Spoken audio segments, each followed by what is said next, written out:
So when I was asked to speak here today about Dairyland's wholesale power contract, I assumed that I was going to speak last on the schedule, and that I was doing this primarily as a favor to the cleaning staff. Because a lawyer giving a speech about a legal contract will usually clear the room faster than a fire alarm. So I was pretty worried when I saw I was going to be speaking early in the meeting. But bear with me, because I do think that the folks who came up with this concept had a couple of good ideas. First, they're only going to let the lawyer talk for 10 minutes, and that's usually a good idea. But second, and more importantly, the contract that they've asked me to talk about here today is not some ordinary contract. And really the story behind it is quite extraordinary. You see, the story behind Dairyland's wholesale power contract is the story of Dairyland. It's the tale of rural electrification in this country, how rural communities rose up and took charge of their own futures. This is a history I grew up learning about in school, although I think I only truly began to appreciate the depths of that story when I started working for the law firm that Floyd Wheeler founded.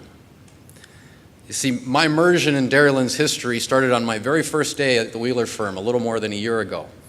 A copy of the Dairyland Power Story by Harvey Schermerhorn was there on the desk in my new office to greet me when I arrived in the morning.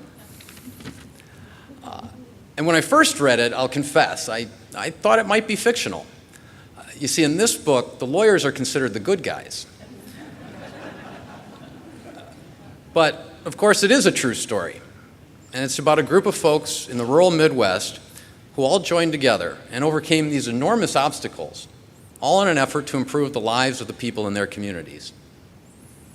So early in the book, Mr. Schermerhorn tells us about a meeting that took place on May 2nd, 1937. And this was a pretty important day in Dairyland's history. In fact, he calls this part of the book the birth of a power cooperative. And on that day, the leaders of several recently formed rural electric cooperatives met in a courthouse in Chippewa Falls, Wisconsin. And the leaders of these cooperatives were all farmers with no experience running an electric utility, much less a generating plant. But their communities had been struggling for years to obtain electricity from the investor-owned utilities on reasonable terms that these communities could afford. So these folks did what farmers so often do. They determined that they would build what they needed with their own hands. Now, in order to take their destiny in their own hands, these cooperatives needed a little help. So they met in that courthouse on that day with a man named Franklin Wood, who was an engineer with the Rural Electrification Administration. And they were hoping that Mr. Wood would be able to explain to them how they might start their own generating plant that could serve their communities. Mr. Wood explained that three things were needed to make this possible. First, these individual cooperatives would need to come together to form their own generation and transmission company, a cooperative of cooperatives.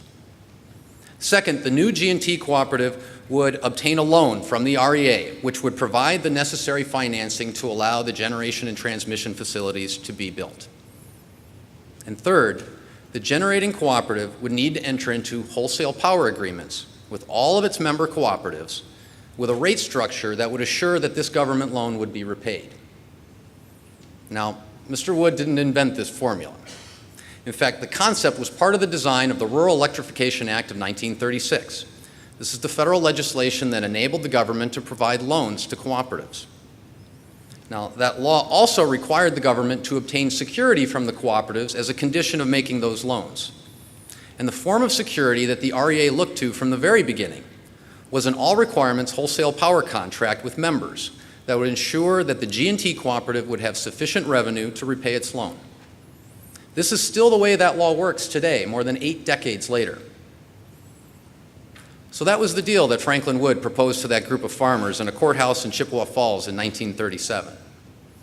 And Mr. Wood ended the meeting by telling those folks that if they accomplished those three things promptly, they would have a system in operation by that winter. Now, recall, it was already May when Mr. Wood was explaining this. And he's talking to a group of people who have no experience building a generating plant and who are going to be using Depression-era technology. He might as well have told them they'd be able to land a rocket on Mars by that winter. Nevertheless, those folks who met with Mr. Wood that day got to work. And less than a month later, on June 1st of 1937, the very first meeting of the Wisconsin Power Cooperative was held. where each of the original members ratified its membership and signed an all requirements contract. Now, on June 10th of 1937, the REA approved its first loan to Wisconsin Power, providing $150,000 to finance the initial costs of constructing a diesel power plant in Chippewa County. Now, lo and behold, Mr. Wood was a man of his word, because on March 12th of 1938, about a week before the first day of spring, that power plant in Chippewa County began generating power. It was the very first cooperative generation station to be placed in operation in the United States. Now, the success of Wisconsin Power encouraged other cooperatives to follow suit. In December of 1938, Tri-State Power Cooperative was formed to represent electric cooperatives in Wisconsin, Minnesota, and Iowa. And Tri-State soon began construction of its own generating station in Genoa, Wisconsin, using REA funds secured by Tri-State's all requirements contracts with its members. Now, very quickly, Wisconsin Power and Tri-State realized that they were better off working together than apart. And so they soon entered into an agreement to consolidate the two cooperatives. On December 16th, 1941, the largest central generation and transmission cooperative in the world was born. They called it Dairyland Power. The first Dairyland annual meeting was held on June 10th, 1942, almost 75 years ago to the day.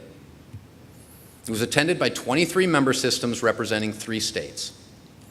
And in the years since, those taking wholesale power service from Dairyland have become known as Class A members. And several new Class A members have joined in the years since, now representing 4 states, including Illinois. Remarkably, every single one of those original 23 members is still represented here today as a Class A member of Dairyland. Now, becoming a Class A member is no small commitment. The All Requirements Contract is literally an unbreakable legal bond that lasts for decades. You see, virtually any other contract can be broken if the breaching party is willing to pay enough money. But cooperatives cannot break their All Requirements contracts for any reason or for any price. So the courts apply special treatment to these all requirements contracts out of concern for all of the parties to the deal.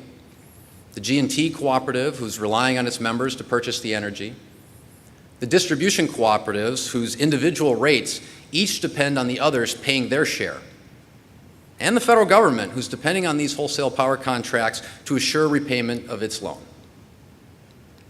So the courts consider these contracts to be the very foundation of the rural electric system. And they've determined that allowing any one cooperative out of the contract would weaken that system as a whole.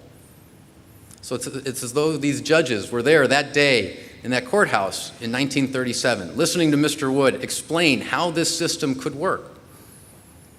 Dairyland stands here today as a testament that this system does work.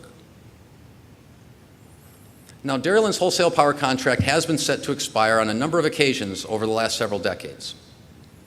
So all of those members at Dairyland's first annual meeting have had multiple opportunities to leave Dairyland and go another way.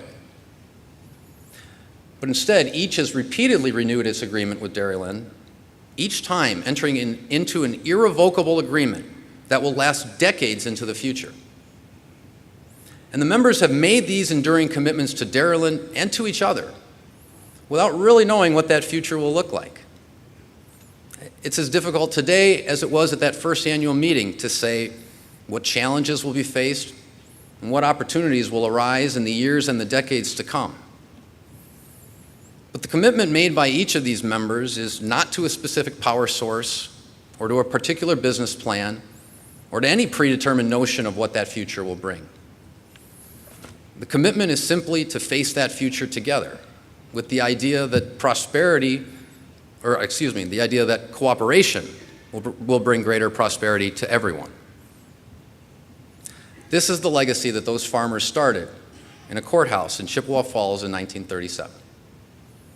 And that legacy lives on in this room today. Sitting here today, we are all the beneficiaries of their courage and foresight to join together all those years ago and to renew their commitments to each other at key points in the years since then. And although I haven't been around here that long, it hasn't taken that long to see that the men and women in this room share that same courage and foresight. So I know that you will work to preserve and extend that legacy for future generations. And so Dairyland's remarkable story will continue to unfold. Thank you for letting me share a part of that story here with you today.